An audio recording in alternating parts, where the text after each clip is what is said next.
notre communauté de frères Carmes, ici même où nous nous trouvons, c'est à Msongati, dans le sud-est du Burundi. Ce couvent a aussi une mission de paroisse qui nous a été donnée en charge par le diocèse de Rutana. Notre communauté est composée de 4 frères Carmes.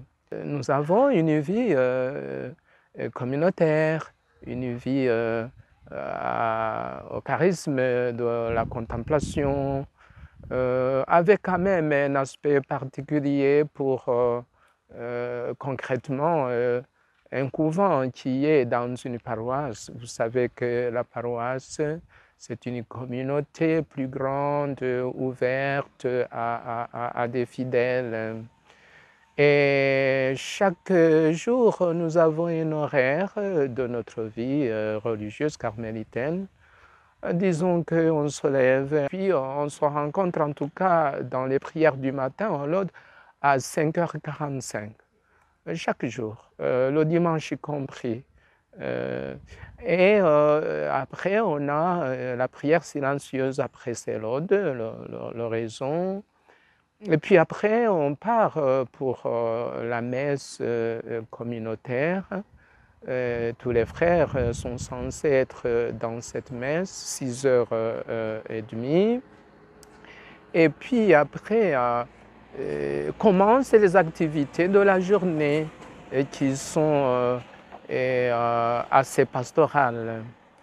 Et le soir, disons, on a alors les vêpres pressés à 18h, suivi de l'oraison, cette prière silencieuse, et après le repas et la récréation.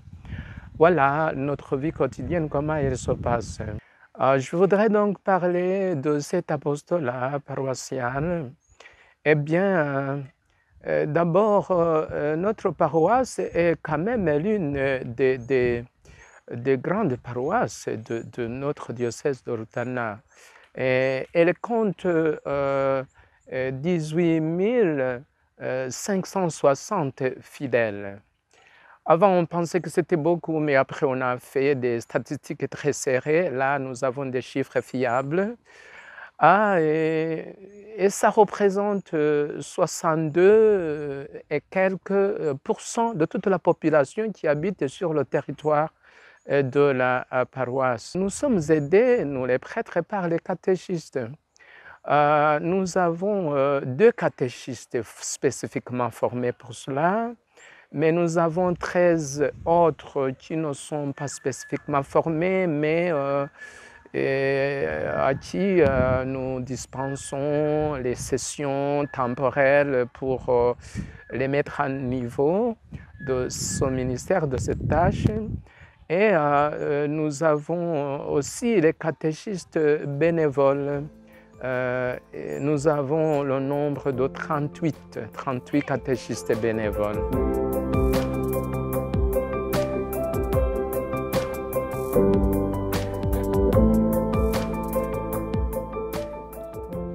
Dans notre paroisse de Msongati, ce qui concerne la catéchèse d'abord, nous avons 3 lycées, 8 écoles fondamentales et nous avons des écoles primaires, 12. Et à ce moment, nous sommes obligés de donner la catéchèse. Pour les écoles, les lycées, ça veut dire écoles post-fondamentales, nous on doit aussi donner la catéchèse là. Et on a besoin de catéchistes bien formés. Mais ici, nous manquons. C'est pourquoi c'est moi-même qui vais aller donner la catéchèse et le père Vianney Jean-Marie. Et aussi quelques volontaires, quelques enseignants dans ces écoles même. Et c'est comme ça que nous organisons la catéchèse. Et bon, comme prêtre, vraiment, ça nous exige. Parce qu'on devrait faire autre apostolat, parce qu'ici nous avons beaucoup de chrétiens. Mais on voit aussi que la jeunesse nous interpelle. Et en dehors de cela, moi je suis occupé des mouvements d'action catholique. Nous avons les Schoenstatt, nous avons le mouvement eucharistique, et nous avons le mouvement Chiron, nous avons le mouvement Scout, nous avons le mouvement Saveri. C'est comme un mouvement, oui. Il y a des groupes mariages, des mouvements de louanges, des mouvements charismatiques, oui. Ils se rassemblent chaque jeudi devant l'Eucharistie. Il y a mardi, ils circulent dans les environs. S'il y a quelqu'un qui a demandé, une famille qui a demandé, qui en a besoin, il circule partout, selon les demandes. Mais je me suis fait aider. Donc, chaque prêtre doit être aumônier de quelques mouvements, selon ses aptitudes. Moi aussi, je m'occupe de tout cela, mais je m'occupe aussi d'un mouvement eucharistique. Les autres s'occupent d'autres mouvements. Et alors, notre paroisse compte 7 chapelles ou succursales. Et nous y rendons pour le ministère dominical. La moyenne pour aller leur célébrer les messes, ces fidèles qui sont dans ces églises-là, eh bien, c'est 2 fois par mois. 2 fois par mois, nous faisons le tour de chaque chapelle, de chaque église. L'une de ces églises, de ces succursales, et qui est la plus grande des autres, eh bien, c'est la succursale d'Ogatakazi, l'église d'Ogatakazi. Alors, officiellement, l'évêque nous a demandé de la préparer pour devenir très prochainement une nouvelle paroisse. Et aussi, on a commencé la construction du presbytère, même si les prêtres ne sont pas encore nommés pour y résider. Mais il y a aussi l'hôpital, un grand projet social, mais ce sont nos sœurs carmélites de l'Enfant Jésus qui la gèrent, et elle est sur place même au chef-lieu de la paroisse.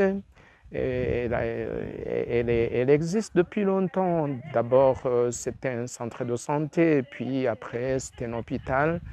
Et beaucoup de gens de la région, et même des plus éloignés, viennent se faire soigner là-bas. Et donc, comme projet social, vraiment, ça fait grandir notre paroisse, les projets des sœurs, l'évangélisation.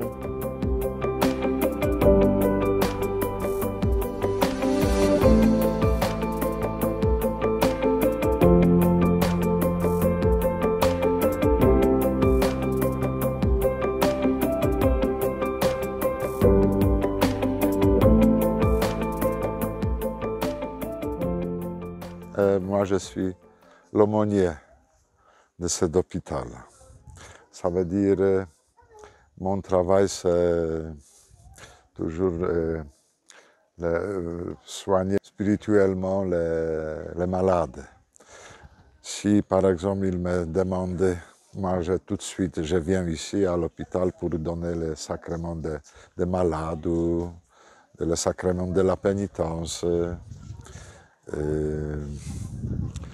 Presque chaque jour, je suis ici. Cet hôpital est toujours plein de malades. Ça veut dire surtout dans les maternités, parce que c'est beaucoup de femmes qui viennent ici pour accoucher. Chaque jour, il y a les nouveau-nés. Très souvent que je suis appelé ici pour donner le sacrement aussi de baptême pour les nouveau-nés, parce qu'ils sont en danger de la mort. Je célèbre 1 fois par mois la messe ici à l'hôpital à à la chapelle là-bas. Et je confesse beaucoup de gens ici. Ce n'est pas seulement ici à l'hôpital, mais à la paroisse aussi. C'est la messe, très important, l'offrande de Jésus, notre Seigneur, et la confession. C'est des sacrements que le prêtre ne peut pas oublier. Ce sont les plus importantes choses pour le prêtre. Parce que les autres choses, les gens peuvent nous remplacer. Les laïcs, ceux qui sont en extérieur. Mais ces deux choses, le sacrement et la messe, on ne peut pas remplacer. Voilà. Moi, je me trouve toujours qu'il faut faire les choses essentielles. Mais les autres, s'il y a le temps et la force, on peut faire. Voilà. Le deuxième travail, c'est mon travail ici parce que j'étais électricien. J'ai terminé l'école, grâce à Dieu. Dieu m'a préparé pour travailler ici comme le missionnaire. Alors je m'occupe avec l'électricité. Et derrière nous ici, c'est les panneaux solaires qui sont installés de Suisse. Et nous avons ici la source de la lumière pour toutes les maisons, ça veut dire les sœurs, le père, le foyer d'ici. Et enfin, donc, ces projets de développement, eh bien, nous avons un sanctuaire qui est en construction, le sanctuaire de Notre-Dame du Scapulaire. Alors, ça veut dire que c'était un besoin grave qui répondait à l'affluence des pèlerins qui viennent chaque mois. Et en particulier le 16 juillet. Le 16 juillet, de chaque année, on peut compter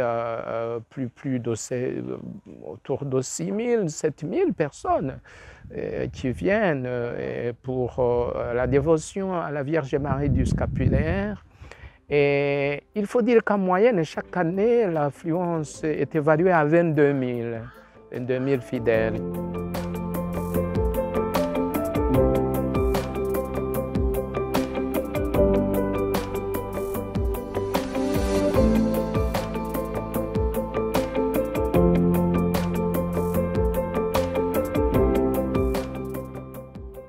Alors, concernant la pastorale du Scapulaire, ou bien la pastorale paroissiale sur la Vierge Marie, notre paroisse s'engage à accompagner les fidèles chrétiens qui viennent chez nous pour se recueillir, pour prier, surtout pour exprimer leur dévotion à la Vierge Marie du Mont-Carmel, avec le projet de construction du sanctuaire qui sera dédié à la Vierge Marie, Reine du Scapulaire, Notre-Dame du Scapulaire.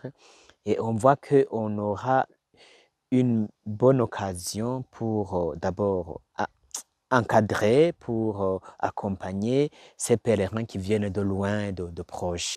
Oui, certains pèlerins viennent de loin, ça veut dire dans d'autres diocèses, Ngozi, Muyinga, pourquoi pas Bujumbura, mais ceux qui viennent de loin sont fréquents surtout pendant l'été, ça veut dire le mois de juillet avec la célébration du 16 juillet.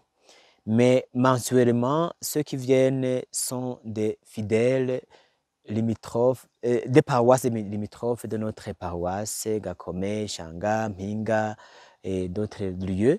Et c'est là où on voit qu'ils viennent massivement, même à pied, mais pas difficilement. Mais ailleurs, ils peuvent marcher 2 heures, 3 heures. Mais ceux qui viennent d'autres diocèses, ça peut même passer 2 jours.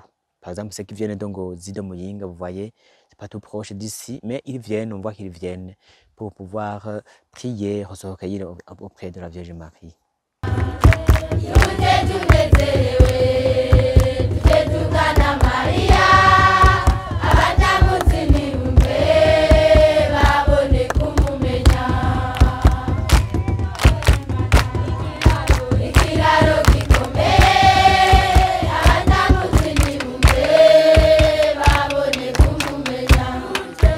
Tuje tunezere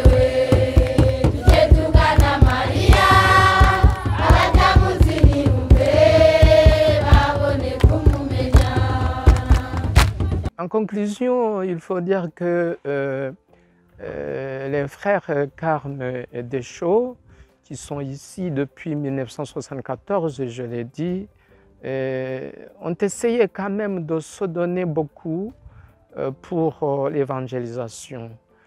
L'occasion du 50e anniversaire de la fondation des Carme et Deschaux au Burundi au Rwanda, le vicariat, eh bien, nous a donné l'occasion de le constater. Nos missionnaires polonais, c'était eux les premiers qui, en arrivant, ils étaient très zélés. Ils se sont donnés dans un style de pauvreté, dans un style d'accompagner vraiment les chrétiens pour les aider aussi au niveau Caritas, au niveau. Et il faut dire que le style de simple, de pauvreté, que nous avons dans ce couvent, dans cette paroisse, nous l'avons hérité de ces missionnaires, sans parler de la pratique sacramentaire, les confessions très régulières, une spécialité, on dirait, de cette paroisse, même dans le diocèse, ça se dit, c'est un fait. Et voilà, c'est venu de là. Nous travaillons en commun accord avec les autorités paroissiales, notamment le curé de la paroisse et ses confrères, depuis il y a bientôt 6 ans. Nous travaillons en commun accord pour que notre paroisse puisse se développer et spirituellement et socialement. Avec vraiment l'arrivée des Pères Carme ici dans notre paroisse, les Pères Carme et les Sœurs Carmélites, nous avons vraiment vécu des moments très heureux qui ont fait que la communauté de notre paroisse puisse vraiment s'imprégner beaucoup plus de la parole de Dieu dans leur fort intérieur et dans toutes les activités de tous les jours. Et en plus de cela, au niveau social, comme je l'avais dit, il y a la présence de cet hôpital, il y a la présence de cette eau-là. C'est-à-dire que vraiment la population, les chrétiens, se réjouit vraiment de l'arrivée de ces Pères Carme dans notre région qui est Mozambique.